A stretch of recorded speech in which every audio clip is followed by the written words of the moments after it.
नमस्कार साथियों ऑपरेशन सिंदूर का समय हम सभी को याद है। पाकिस्तान के द्वारा जिस तरीके के हवाई हमले किए गए थे, उन सभी को नाकाम करने में यदि किसी ने बहुत महत्वपूर्ण भूमिका निभाई थी तो वो था भारत का S-400 मिसाइल डिफेंस सिस्टम, जो कि हमने रशिया से परचेज किया था। पाकिस्तान के द्वारा जितने भी मिसाइल अटैक्स हमारे ऊपर किए गए, उनको S-400 मिसाइल डिफेंस सिस्टम ने हवा में ही नाकाम कर दिया था। और यहाँ पे इस वक्त बातें चल रही हैं कि S-400 मिसाइल डिफेंस सिस्टम अब रशिया से और ज़्यादा परचेज किए जाएंगे। 2018 में 5 इस तरीके के S-400 हमने रशिया से $5.5 बिलियन में खरीदने की डील साइन की थी। लेकिन अब यहाँ पे बात हो रही है कि और एक्स्ट्रा खरीद यहाँ पे रशिया से की जाएगी। इस तरीके की बातें जब रशिया के प्रेसिडेंट व्लादिमीर पुतिन से भारत के प्रधानमंत्री नरेंद्र मोदी अभी रिसेंटली मिले थे, चाइना के अंदर जब ये लोग गए थे शंघाई कॉरपोरेशन ऑर्गेनाइजेशन की मीटिंग के दौरान, इनकी side by side bilateral talks यहाँ पर हुई थी। उसके अंदर इस तरीके की चीजें निकल कर आई कि S-400 भारत के द्वारा रशिया से खरीदा जा सकता है। पुतिन के साथ प्रधानमंत्री नरेंद्र मोदी की हुई लिमोजिन राइड में इस तरीके की डील पर बातें हुई हैं। इस तरीके की बातें मीडिया में सामने निकल कर आई। अब आगे जाकर इस तरीके की खरीद भारत के द्वारा की जा सकती है।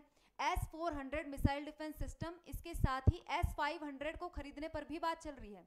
लेकिन इन सभी चीजों में दिक्कत यह है कि अमेरिका के द्वारा भारत पर ऑलरेडी सैंक्शंस लगाए जा चुके हैं और इस खरीद के द्वारा भारत के ऊपर काटसा एक्ट के तहत और भी ज्यादा सैंक्शंस लगाए जा सकते हैं। तो क्या ये खरीद का मुद्दा है? साथ ही अमेरिका का काटसा एक्ट क्या है जिसके तहत अमेरिका के द्वारा सैंक्शंस यहाँ पे लगाए जाएंगे? सारी ही चीज़ों को आज के सेशन में हम डिस्कस करने वाले हैं। तो चलिए सेशन को शुरुआत करते हैं। मेरा नाम है चारू गुप्ता और मैं स्वागत करती हूँ आप सभी का चारू एजुकेट्स पर। तो दोस्तों, बात यहाँ पे हो रही है S-400 मिसाइल डिफेंस सिस्टम की, जो कि भारत रशिया से अब और एक्स्ट्रा खरीद यहाँ पे करना चाहता है, क्योंकि हम जैसे जैसे देख रहे हैं पाकिस्तान, चाइना, इस तरीके के एडवर्सरीज से भारत यहाँ पे घिरा हुआ है। कभी भी युद्ध की संभावना यहाँ पे बन सकती है। और ऑपरेशन सिंदूर के दौरान हमने देखा कि इस तरीके का डिफेंस सिस्टम भारत के कितना ज़्यादा काम आया, किस तरीके से सभी मिसाइल हमलों को इसने इंटरसेप्ट कर लिया और हवा में ही नष्ट कर दिया। भारत की भूमि पर इसने आंच नहीं आने दी। तो इस तरीके के सिस्टम की भविष्य में हमें ज़रूरत है, इसलिए यहाँ पे इस तरीके की डील पर बात की जा रही है। S-400 खरीदने की बात चल रही है, इसके साथ ही S-500 पर भी बात चल रही है। दोनों ही चीज़ों पर लेकर डील यहाँ पे फाइनल हो सकती है जब Russian president Vladimir Putin Bharat के अंदर आएंगे। 2025 के आखिर में इनका भारत में आना यहाँ पे तय है।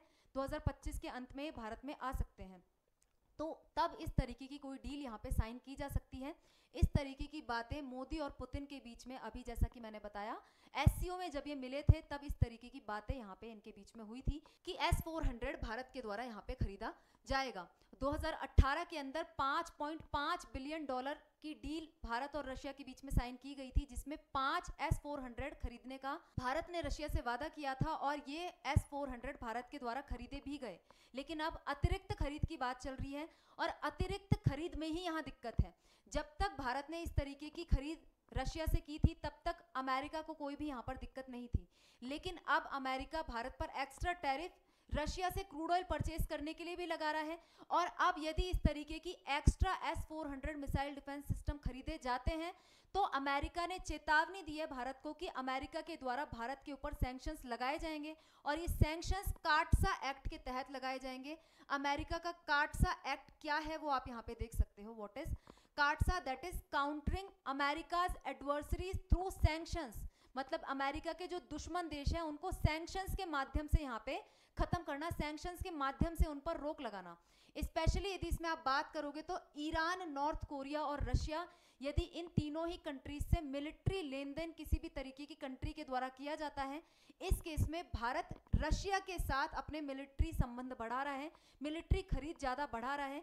तो यहाँ पे अमेरिका काटसा एक्ट के तहत अमेरिका के एडवर्सरीज यानी कि ईरान, नॉर्थ कोरिया और रशिया, इनको यदि किसी भी तरीके की हेल्प पहुंचती है भारत के हथियार रशिया से खरीदने पर, तो अमेरिका के द्वारा सैंक्शंस यहाँ पे लगाए जा सकते हैं। इस तरीके का प्रावधान इस एक्ट के अंदर किया गया है। तो भारत के द्वारा रशिया से S-400 या S-500 खरीदा जाना ये अमेरिका के हितों के विरुद्ध है, क्योंकि जो अमेरिका के एडवर्सरीज हैं उसमें रशिया का भी नाम यहाँ पे आता है। तो रशिया से किसी तरीके की डिफेंस डील यदि इंडिया के द्वारा की जाती है तो इस एक्ट के तहत अमेरिका का कहना है कि हम आपके ऊपर सैंक्शंस लगा देंगे, ऐसी चेतावनी अमेरिका के द्वारा दी गई है। और हाल ही में जिस तरीके का रवैया अमेरिका का रहा है, ट्रंप का रहा है, ऐसा यदि हो जाए तो इसमें कोई अतिशयोक्ति नहीं होगी, अमेरिका के द्वारा ऐसा किया जा सकता है। लेकिन क्या भारत इससे रुक जाएगा? क्या 50% टैरिफ लगाने पर भारत रुक गया क्या? तो भारत अभी भी नहीं रुका। इस तरीके की सैंक्शंस यदि इंडिया पर कोई लगाई जाती है तो भी इंडिया नहीं रुकेगा। S-400 हो या फिर S-500 हो, भारत की बॉर्डर्स को सिक्योर करने के लिए जरूरी है तो भारत के द्वारा रशिया से खरीदे जाएंगे। रशिया को इस तरीके की डील भारत के द्वारा यहाँ पे दी जाएगी और भारत की जो सिक्योरिटी के लिए जो चीजें जरूरी है इंडिया के द्वारा वो यहाँ पर की जाएगी। S-400 और S-500 की बात यदि यहाँ पे की जाए तो S-500 थोड़ा सा ज्यादा टेक्निकली डेवलप्ड है। यहाँ पे यदि आप बात करें S-400 की ऑपरेशनल रेंज की तो 40 से 400 किलोमीटर की ऑपरेशनल रेंज S-400 की है, वहीं S-500 की ऑपरेशनल रेंज 600 किलोमीटर है। 600 किलोमीटर तक के टारगेट को ये यहाँ पे डिटेक्ट कर सकता है। 600 किलोमीटर दूर से आ रही किसी भी मिसाइल को यहाँ पे इंटरसेप्ट करके नष्ट किया जा सकता है S-500 के द्वारा। यही काम S-400 के द्वारा 400 किलोमीटर की रेंज के अंदर किया जा सकता है। इसके साथ ही आप S-400 की टाइमिंग की बात करोगे, स्पीड की बात करोगे तो 4800 मीटर पर सेकंड या फिर 4.8 किलोमीटर प्रति सेकंड इसकी स्पीड है।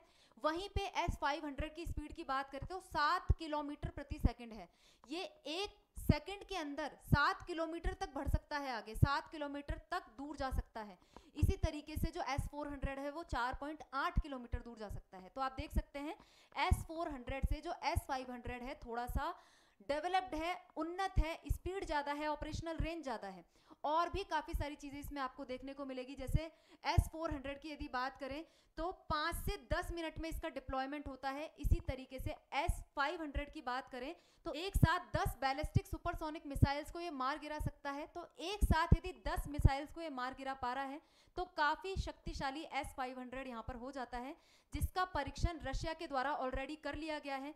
यहाँ पे आप देखोगे कि इसी साल जुलाई में इसका टेस्ट किया गया था और सितंबर से रूसी सेना को इसकी सप्लाई यहाँ पे शुरू हो चुकी है। अक्टूबर तक इसका पहला बैच रशिया के अंदर तैनात भी कर दिया जाएगा। तो यहाँ पे भारत यहाँ पे इसको खरीद सकता है, रशिया से परचेज कर सकता है। यदि रशिया के द्वारा इसको इंडिया को सेल किया जाता है तो भारत ज़रूर इसको परचेज करना चाहेगा, क्योंकि S-400 की सफलता यहाँ पे हम पहले ही देख चुके हैं। और यदि अमेरिका के द्वारा इस तरीके के काटसा के तहत सैंक्शंस लगाए जाते हैं तो भारत इनसे डरने वाला नहीं है, क्योंकि भारत यहाँ पे पहले भी अपने राष्ट्रीय हित में काम करता हुआ आया है और अभी भी अपने राष्ट्रीय हित में ही काम करेगा। अमेरिका के साथ हमारे ऑलरेडी काफ़ी सारे एग्रीमेंट्स हैं, इनको आप देख सकते हो। 4 फाउंडेशनल एग्रीमेंट्स हमारे अमेरिका के साथ हैं। बेका है, लेमोआ है, जीसोमिया है, इसके साथ ही कॉमकासा है।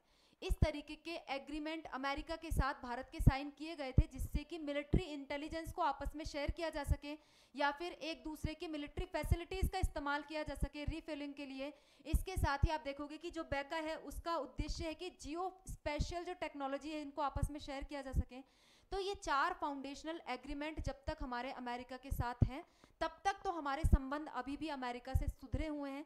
और जैसा कि डोनाल्ड ट्रंप के द्वारा इस तरीके की चीज़ कही गई कि अब वो भारत के साथ अपने संबंधों को सुधारने की कोशिश करेंगे, भारत उनका अच्छा दोस्त है, ऐसी बातें उनके द्वारा यहाँ पे बोली जा रही। तो हो सकता है कि आगे आने वाले समय में अमेरिका या फिर डोनाल्ड ट्रंप भारत के साथ अपने संबंधों को वापस से ट्रैक पे लाने की कोशिश करें। लेकिन फिलहाल के लिए यदि उनके द्वारा इस तरीके की सैंक्शंस लगाई जाती है इंडिया के ऊपर तो वो संबंधों को खराब करने वाली ही होंगी। आगे जाकर किसी भी तरीके के संबंधों में सुधार यहाँ पे आना मुमकिन नहीं है। अमेरिका के द्वारा पहले भी ऐसा किया गया है, रशिया और इंडिया के संबंधों को खराब करने की कोशिश की गई है, लेकिन दोनों के संबंध ही यहाँ पे खराब नहीं हुए बल्कि और भी ज़्यादा मजबूत ही हुए हैं। अब भारत को S-400, S-500 missile defence system की ज़रूरत है, क्योंकि इस तरीके के एडवर्सरी भारत के पास मौजूद हैं जो कि आपस में भारत के खिलाफ कोऑपरेट यहाँ पे करते हैं। खैर चाइना के साथ अभी हमारे रीसेंट पास्ट में रिलेशंस मजबूत हुए हैं, लेकिन उनको देखते हुए ये नहीं कहा जा सकता कि चाइना अब हमारा पक्का दोस्त बन गया है। किसी भी तरीके की दिक्कत अब चाइना के साथ आगे जाकर नहीं होगी।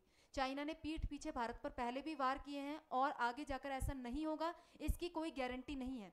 इसलिए भारत को अपने डिफेंस सिस्टम को यहाँ पे मजबूत रखना पड़ेगा। S-400 और S-500 केवल एक खरीद नहीं है, बल्कि भारत की स्ट्रेटेजिक सुरक्षा के लिए, स्ट्रेटेजिक सिक्योरिटी के लिए काफ़ी ज़रूरी है। तो भारत को अपनी नेशनल इंटरेस्ट को देखते हुए, अपने राष्ट्रीय हित को देखते हुए ये खरीद रशिया से अवश्य करनी चाहिए। और आगे आने वाले समय में आप देखोगे दिसंबर में इस तरीके की कोई डील हमें भारत और रशिया के बीच फाइनल होती हुई ज़रूर से दिखाई दे सकती है। इस मुद्दे पर आप लोगों का क्या मानना है? क्या भारत के द्वारा रशिया से इस तरीके की डील करने का जो डिसीजन लिया गया है वो सही है, या फिर अमेरिका जो इस तरीके के सैंक्शंस भारत पर लगा रहा है उसको देखते हुए भारत को अपना हाथ थोड़ा पीछे खींचना चाहिए? अपनी राय कमेंट बॉक्स में ज़रूर बताइएगा। आज के सेशन में इतना ही, मिलते हैं किसी नए मुद्दे के साथ नई वीडियो में। Thank you very much.